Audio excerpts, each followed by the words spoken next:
The following is a presentation of the Belly Up Sports Media Network. Now going into the last topic of the day, now up to bat. Let's talk about this Andres Gimenez contract extension. Brandon, this man got paid. It's a 7-year deal, buys out the rest of his ARB years. And honestly, I'd have to say with what he put together, I'm not expecting another season as good coming off of what he put together last year, but certainly feels like a great deal for the Cleveland Guardians. Fantastic deal. It's 7 years, $106.5 million, $4 million signing bonus, and there is a $23 million option for the 2030 season.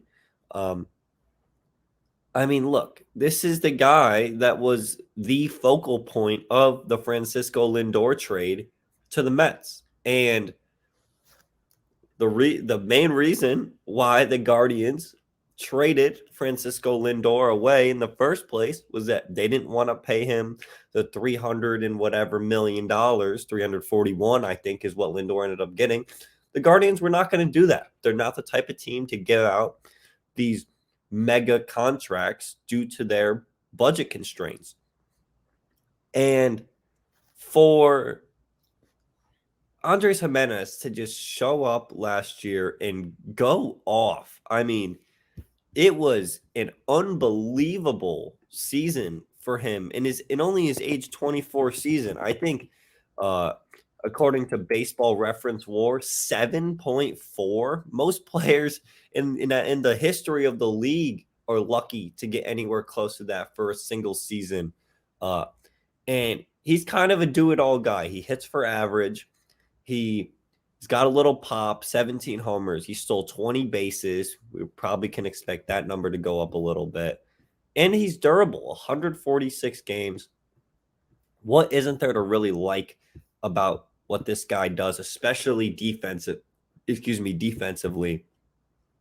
And I tweeted this out on the Batting Order Beat Twitter, and I just kind of mentioned this with the Orioles, but I think the Guardians are in conversation with the Rays and maybe the Astros as the best run team in the league. And just what they're able to do with their player development, with their small budget, but able to still retain Jose Ramirez and retain Andres Gimenez and all these guys to build a contending team year after year is amazing. You have a guy like Steven Kwan come out of nowhere, like literally nowhere last year, their 5th round pick in 2018, and puts on a show. So I think it was a great extension, and I really couldn't be happier for the guy or for the Guardians, who just, they do things the right way.